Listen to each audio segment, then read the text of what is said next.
Hello dear developers, welcome back to Darshan Dev. I'm Darshan and in this video we are going to learn about the three functions that form one of the cornerstones of functional programming in Python, that are map, reduce and filter. So let's get started. Before we get into code, the first thing that we have to do is get a bit of explanation on the whiteboard. So we have our map function here, and before we know anything else about the map function, the two things that we need to know are iterable and iterator. So iterable is something like a list. Like if you have a list of natural numbers like 1, 2 and 3, then that's an iterable, okay? Or any list or any data structure that can hold more than one element is called an iterable, okay? And an iterator is a function that goes over and grabs the first element, does something with it, or it does not do. But an iterator is some function that grabs the first element, then the second element, then the third element, and so on and so forth, okay? So that's an iterable and that's an iterator. So when you have a map function takes an iterable, that is a list or a data structure that can hold more than one items, and returns an iterator, a function that goes over each element of the data structure, I mean the container of the data, and does something to it, okay? So we map a function onto something else, like a list of something. You get it? We'll understand this with more of an example. So this is an example of where we can use the map function. So we have a definition, a function definition over here in the corner. You can see it is the function that is multi_2, that's multiplied by 2, and it takes in an argument x and returns 2 times x. So basically it's a very simple function which multiplies by 2, like over here, okay? So we have a list 1, 2, 5, 6, 9, a list of integers, as simple as that, and we have a function that multiplies by 2. Now we want this function to act on each and every single of these lists elements and give out another list. So we can do that by the map function, by the use of that, okay?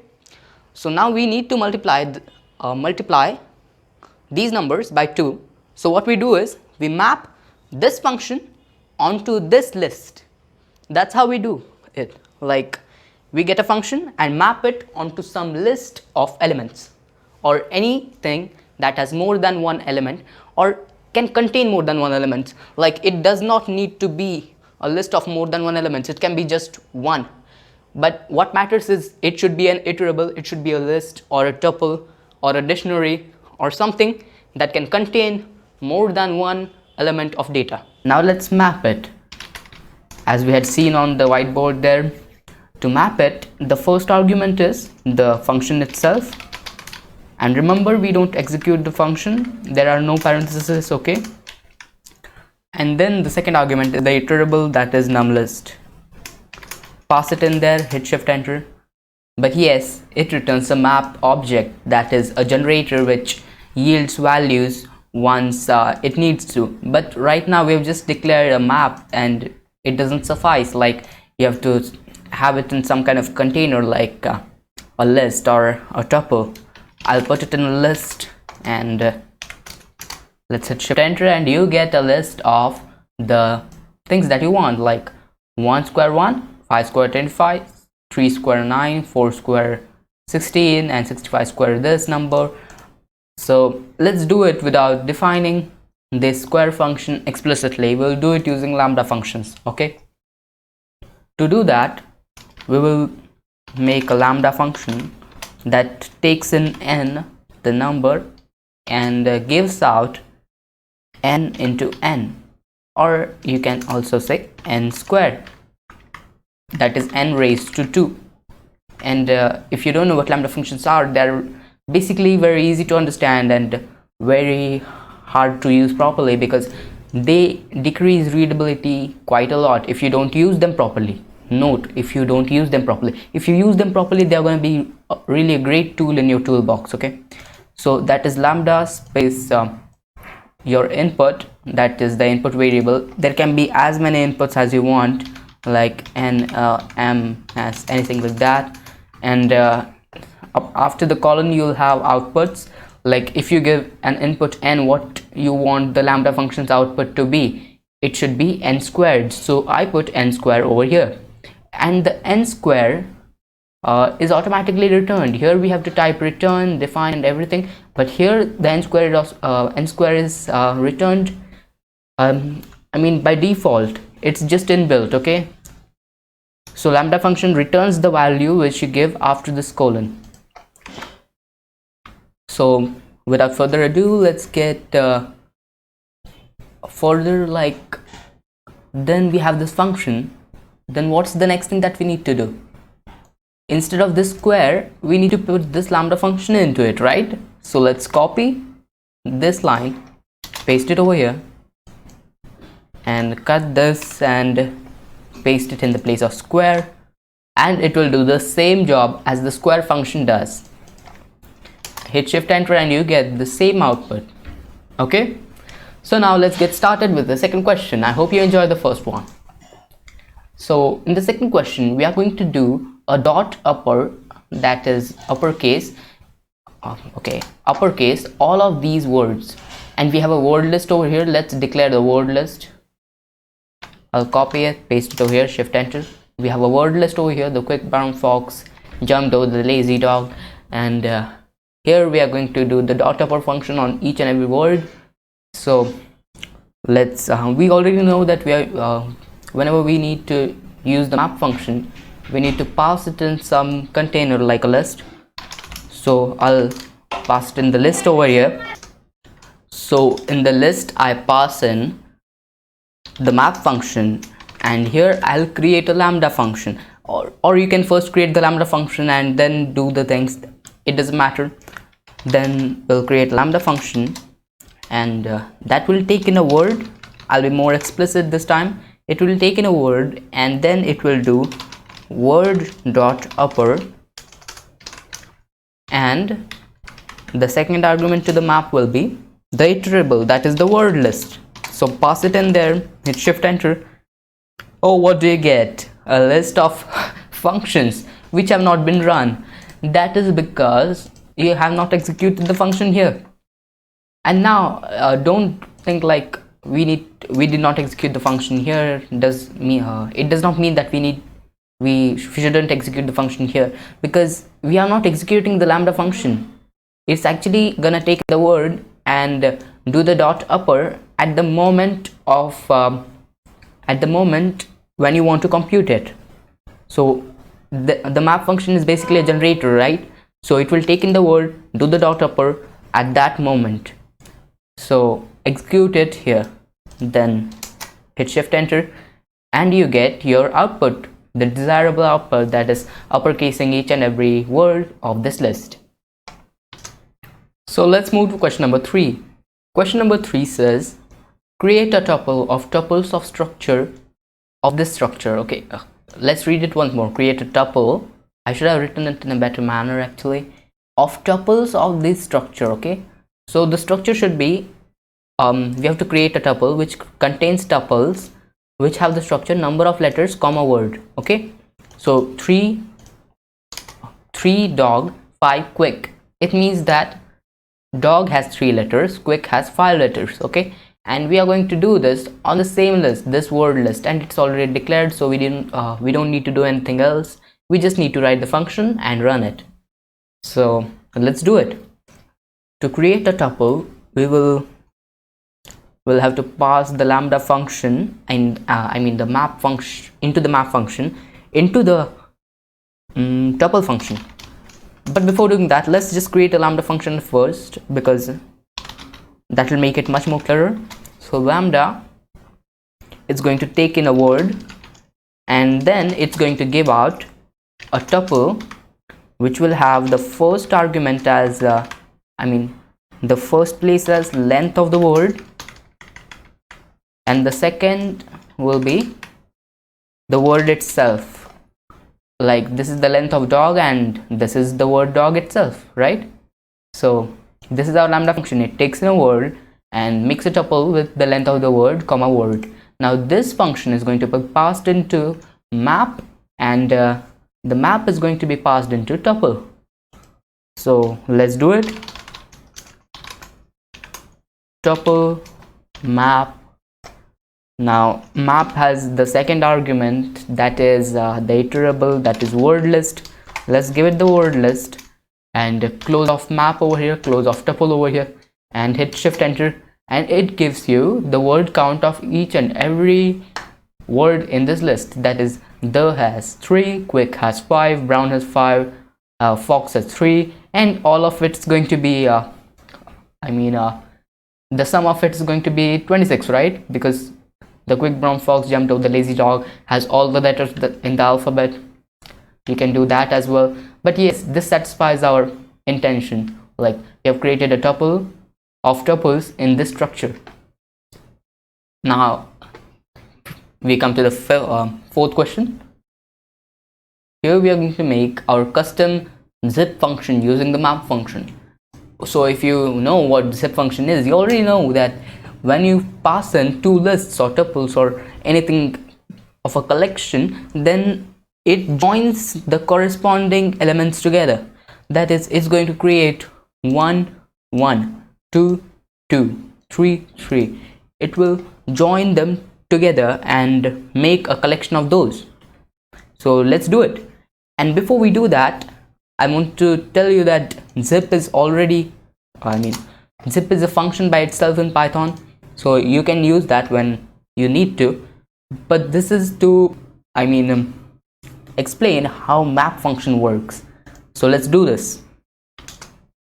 So here we need to make the function that is gonna take in a number from this list, a word from this list, and going to collect them in a tuple and then give them into a list. Okay, so let's make the function at first. Lambda.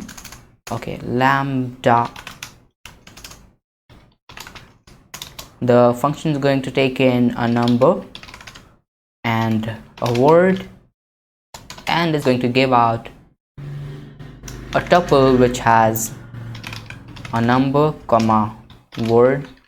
Yes, that's the function.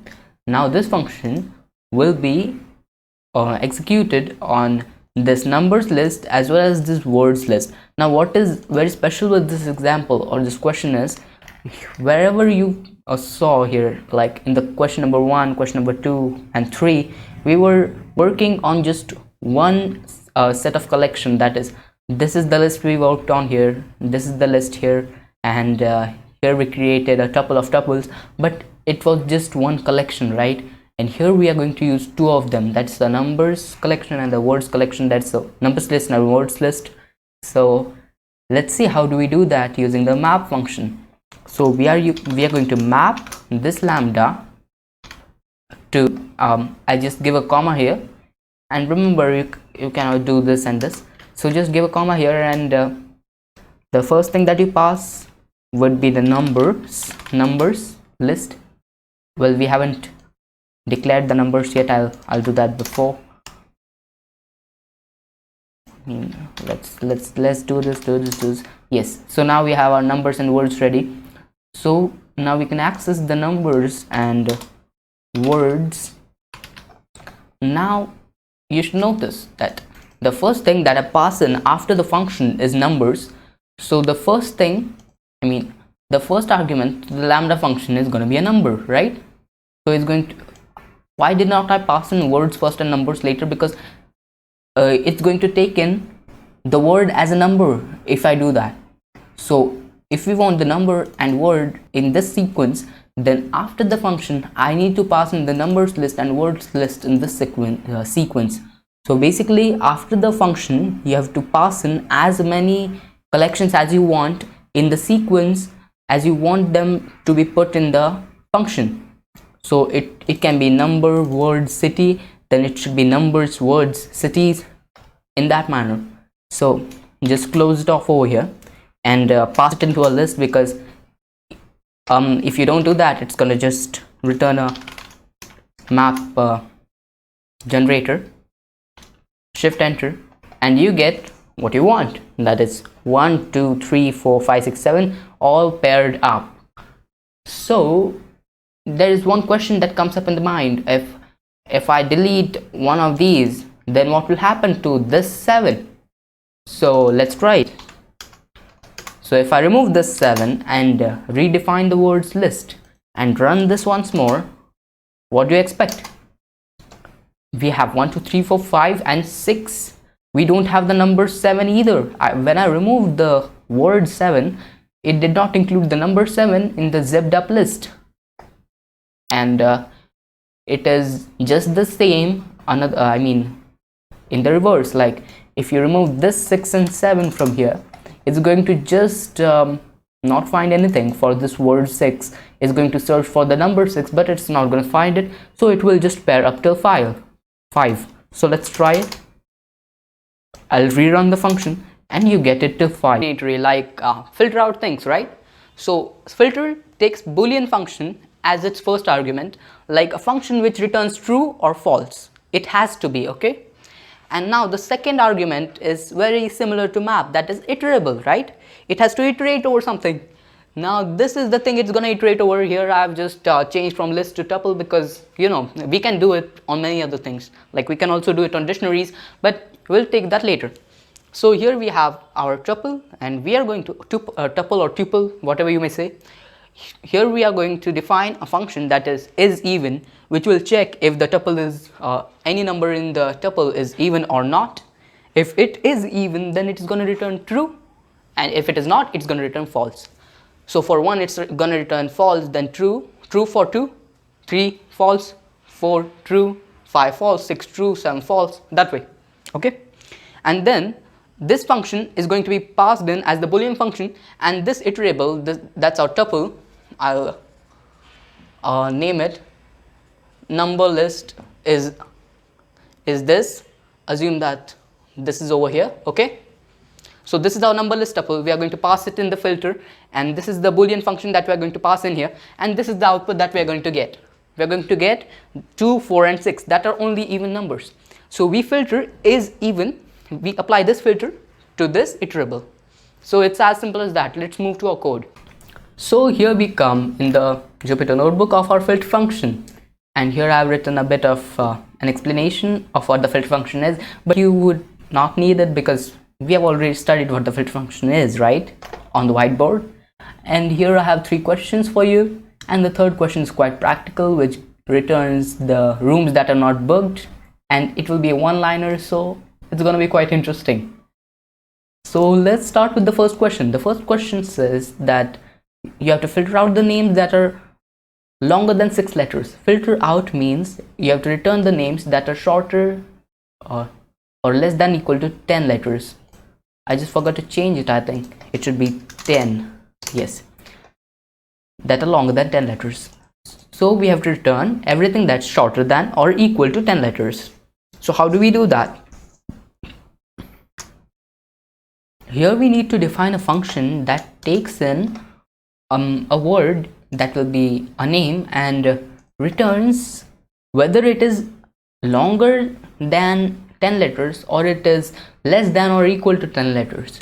So it will be a lambda function that will return either true or false. So how do we do that? I'll say lambda name, then I'll say length of name is less than equal to 10. So if the name of length of the name is less than equal to 10, then it's gonna return true, or else it's gonna return false, okay? So what we do here is the same thing that we did there, like filter is inbuilt, right? So we do filter, and the first argument is going to be the lambda function or any function that you have, which is basically the filter, and the second argument is going to be the iterable as always. And here I'll have to copy this list, and I've declared this list, so we have access to names list. So I'm going to pass in the iterable names in the filter, and I'll hit shift enter, but it's the same thing, it will return a filter object. So I'll pass it in list to get a list of the names that are less than equal to 10 length. So Galileo, Copernicus, Einstein, C.V. Raman, the first 4 are less than equal to 10 in length, whereas the last three, that is Marie Curie, S. Chandrasekhar and Stephen Hawking, are greater than 10 letters.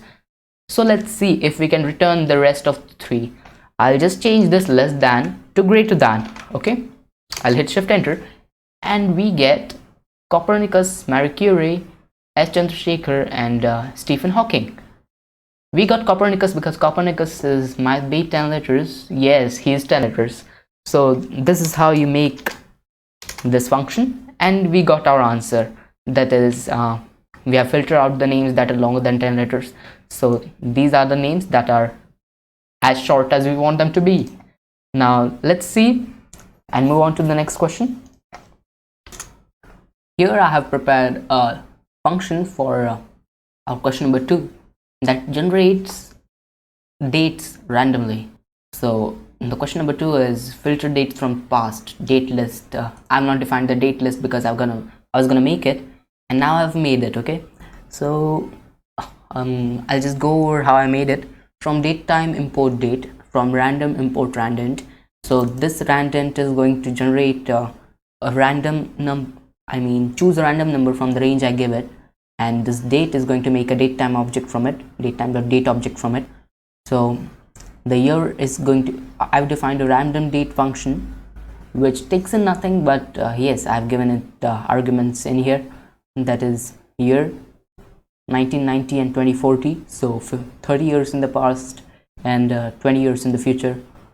And here I have month, that is 1,12, that's the range, and day range is 1,30. I don't want it to be like 30th of February, right? Oh, it can be a problem. Let's reduce it to 27 just to be safe, so it does not give an exception or something when I make a date out of it.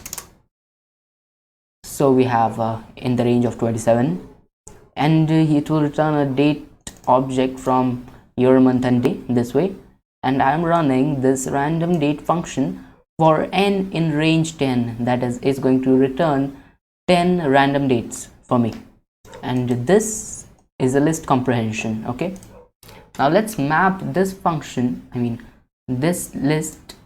I'll take this list and map a function onto it that will filter out the dates from past and give me dates only in the future. Okay, so to do that, we are going to make a lambda function that takes in a date and compares it. The lambda that takes a date and gives out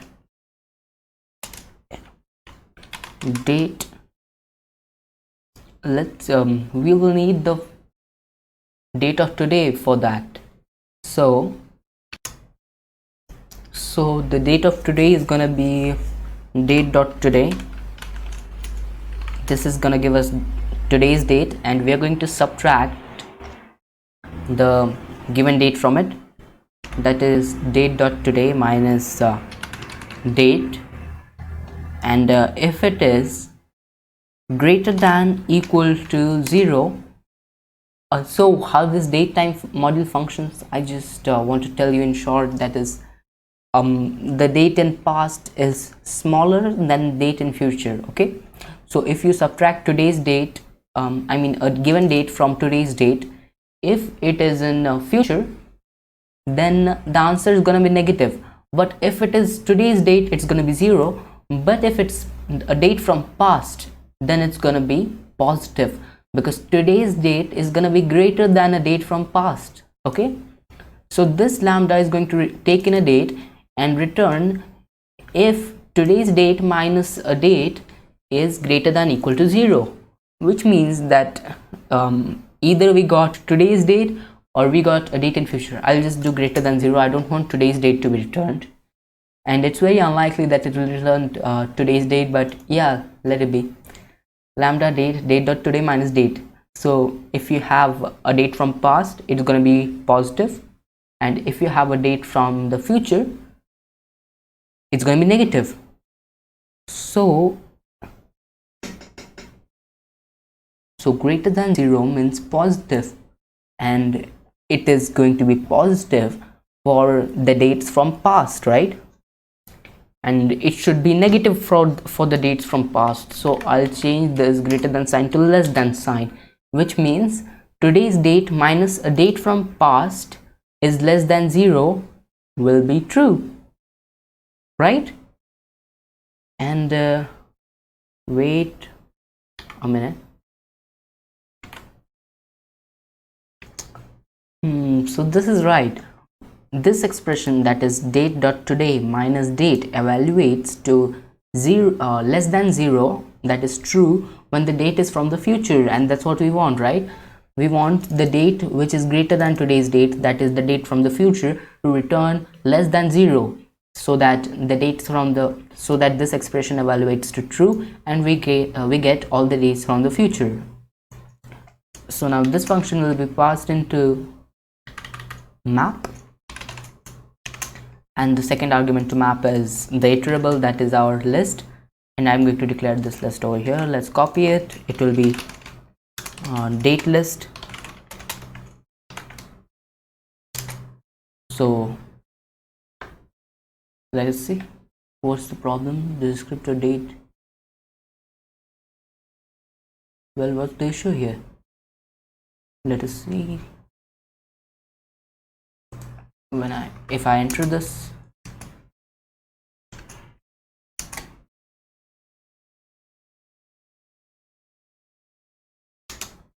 so well, I'll declare the date list here. So date list equals this, and I'll pass in the date list right here, and let's make a list out of it.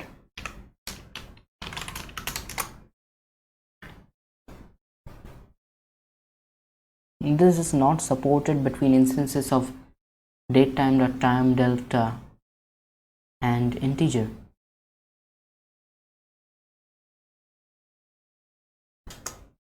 Well, then we better just compare these two dates. If the date is from the future, it will return true. So if the date is from the future, it is more positive than the date from the past. That's kind of an optimistic statement. Pun intended. Yes, we get something like false, false, false, true, false, false, false, false, false, true. So two dates are from the past or future, but we don't have the date list yet. So how do we know? I'll print the date list here. Yes, I'll print it.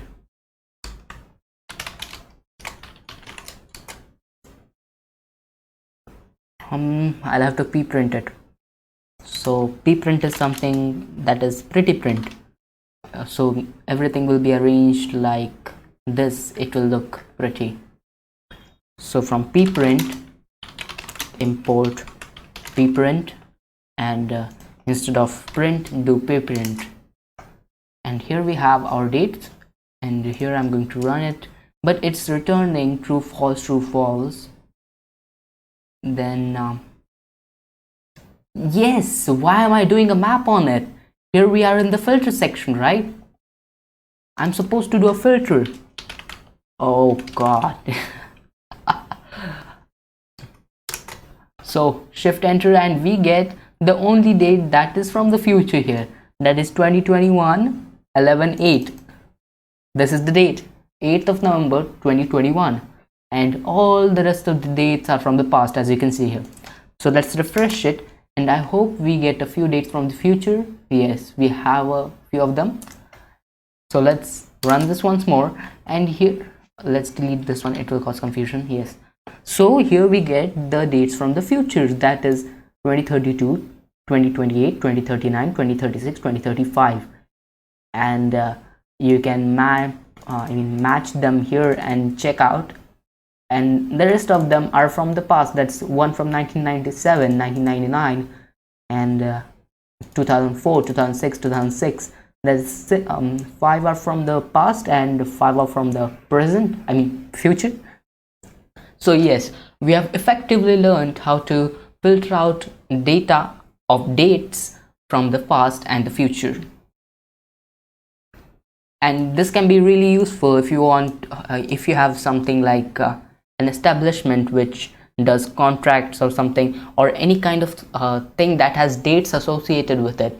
So you can just filter out the things which are from past, or you can just filter out something which is from the future, and get the thing that you want, right? This is extremely practical.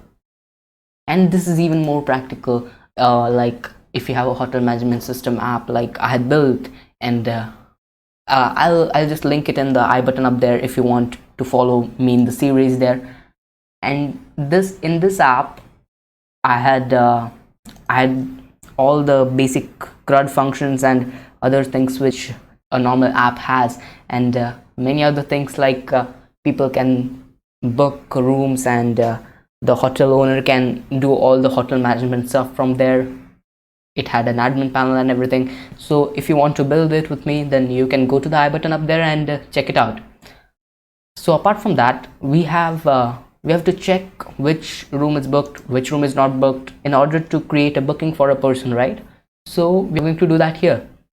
So here I have 4 rooms, that is 101, 105, 107, 110, and they have different names, and they have a status that is booked, not booked, booked, not booked. I mean, 2 of them are not booked and 2 of them are booked, and we want to return only 105 and 107 based on a filter. So let's do it.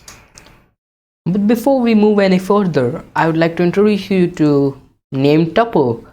That's gonna help you a lot if you are going to use functional programming in your programming life. Like, you have to import it from collections,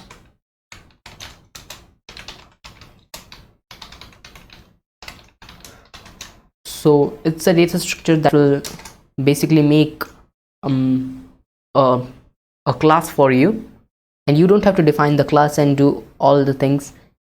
You'll just give it the name and the structure, and it will make the class for you.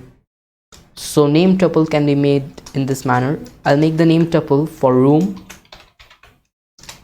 Room is equal to named tuple, and the first argument is always the name of the entity that we are creating, that is the room, and the second argument is the tuple which defines the structure of room. I mean, the structure of this room data, and the structure is simply room number, room name, or room type, and status. So I'll say it is number, comma type, comma status. So that is the name tuple that we are defining here, and we are going to create a name tuple from this list. I mean, a list of name tuples from this list. That is, we are simply going to pass this into room, this one into room, so we can access individual parts of these tuple from like attributes. Like, you can do this room dot number, you'll get 110. This room dot status, you'll get booked. This room dot name, you'll get minimalistic AC room. Oh, well, it's a creative word, right? I mean, a creative type. So let's just do a shift enter, and yeah, oh, room list is yes, we need to take it a bit back. Yes, now we have our room list. If you want to see it, how it looks, this is our room list, which has room, number, and have a look at this. It's not simply 101 comma deluxe comma booked. It says number equals 101, type equals deluxe, and status is booked. So when you do when you take this room and do status, you should get booked. You get it? So now we are going to make a function which checks for that and filters on the basis of it. So basically, it's going to be a Lambda function that takes in a room and checks if its status is not booked. So room dot status is not equal to booked, and I assume that you have some something in place which ensures that you only have these two words, that is not booked and booked, or either true or false, and you don't have it typed by people, because people can make typos and it can just ruin your program, right? So I hope that you have made it foolproof if you're using this logic. So lambda, it takes in room, gives in if room dot status is not equal to booked, and we are going to pass it in map, and definitely we are going to pass it in list. Oh sorry, not map. We don't have to run this function on each of these. We want to filter it, right? I've just come from the map video and I'm just doing map on each question. Wow. Let's just ignore that.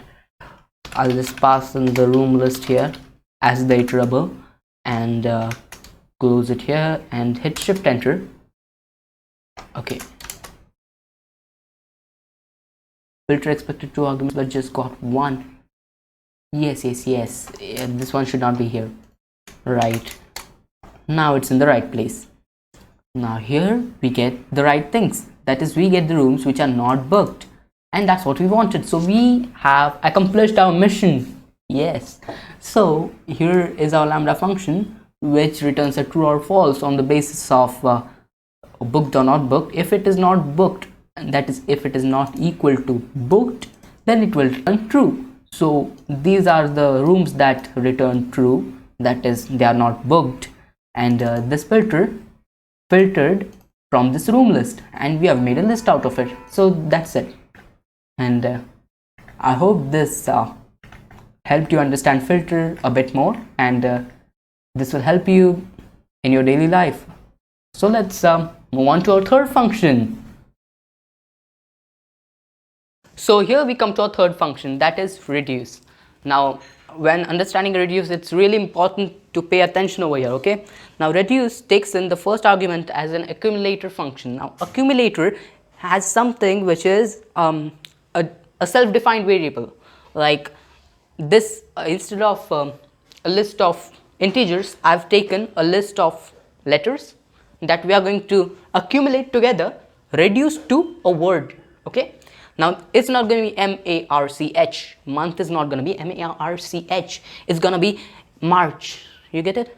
So we are going to make a string March out of this, and to do that we are not going to run a for loop on it, because that's what we are trying to avoid, right? Now this is an accumulator function. Now what an accumulator function does is, here I have defined one, that is make str, that is make underscore str. It takes in 2 arguments and 2 arguments only, that is L1 and L2, that is letter 1 and letter 2, and then returns letter 1 plus letter 2, because we want to join the string, right? We can just do a simple join method on it, but if this is not the case and you want to do something much more complex, then this function will help you handle that much more easily. Like the first thing that will go in the make string is gonna be M and A, and it's gonna return MA, and that MA is then gonna be the L1, and then it's gonna be taking L2 as R, then it's gonna join MA and R, and then it's going to return MAR. Then this whole will be taken as L1, and it will take C as L2, and it will return all of this as for the next iteration of L1.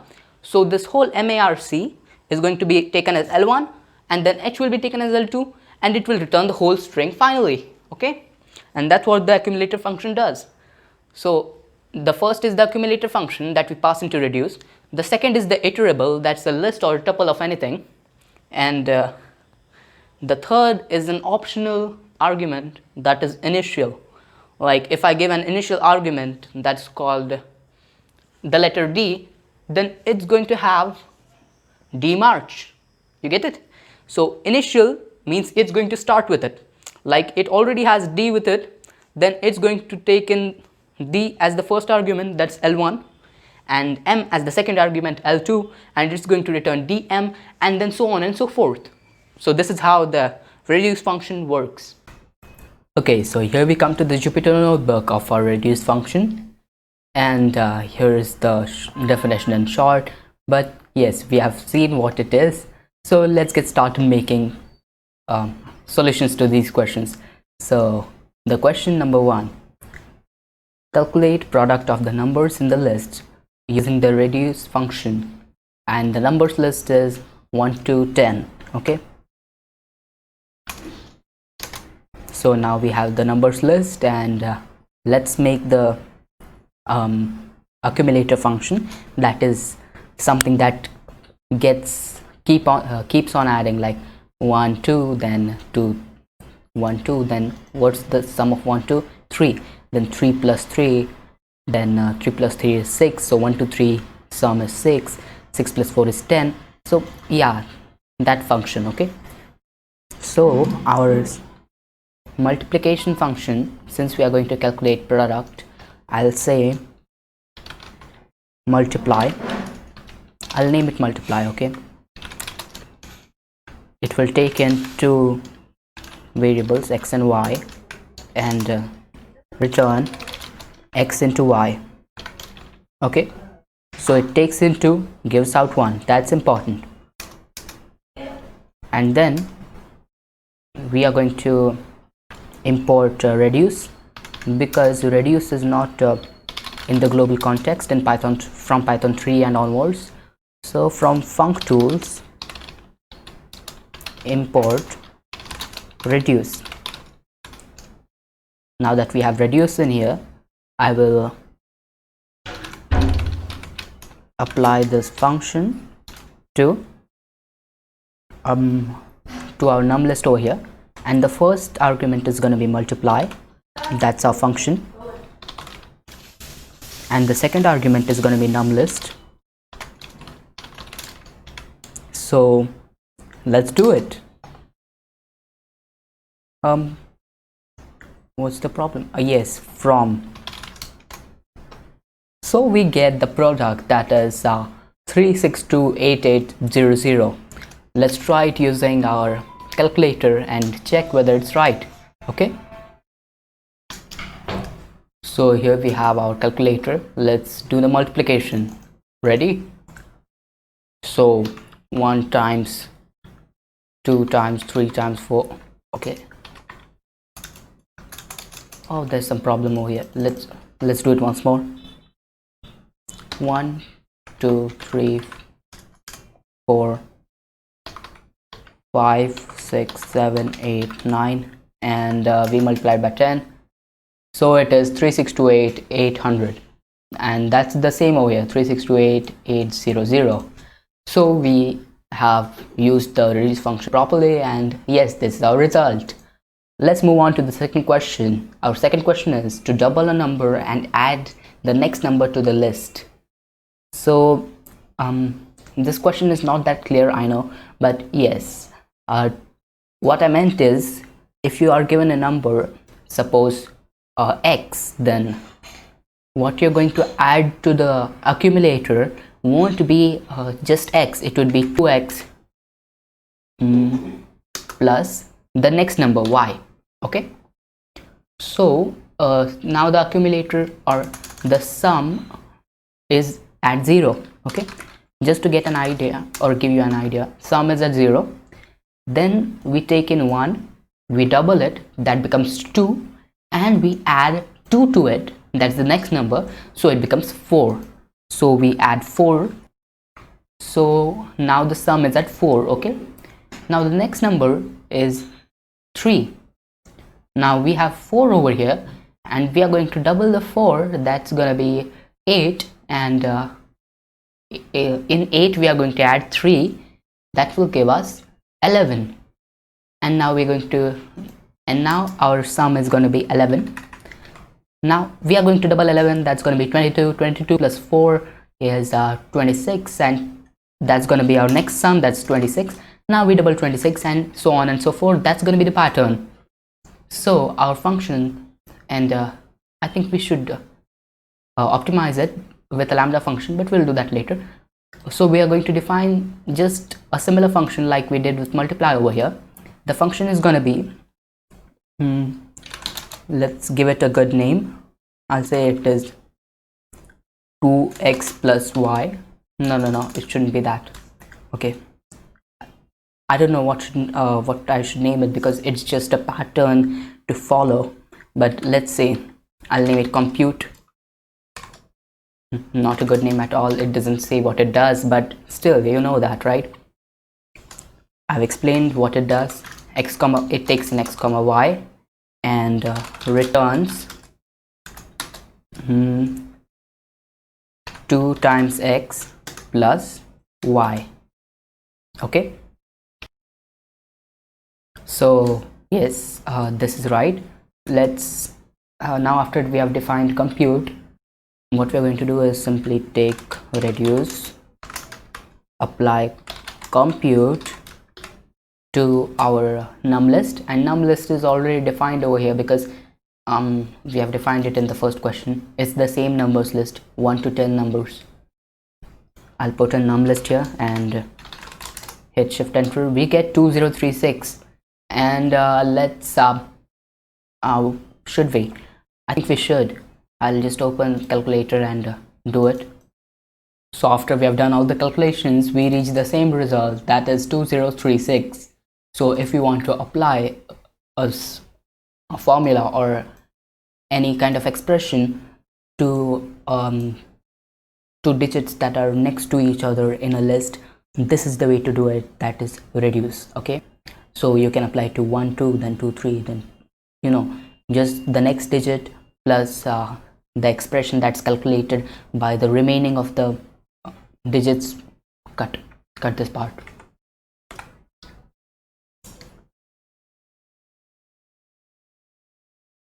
So now we move on to our third question, and we have to check if the numbers are in ascending order.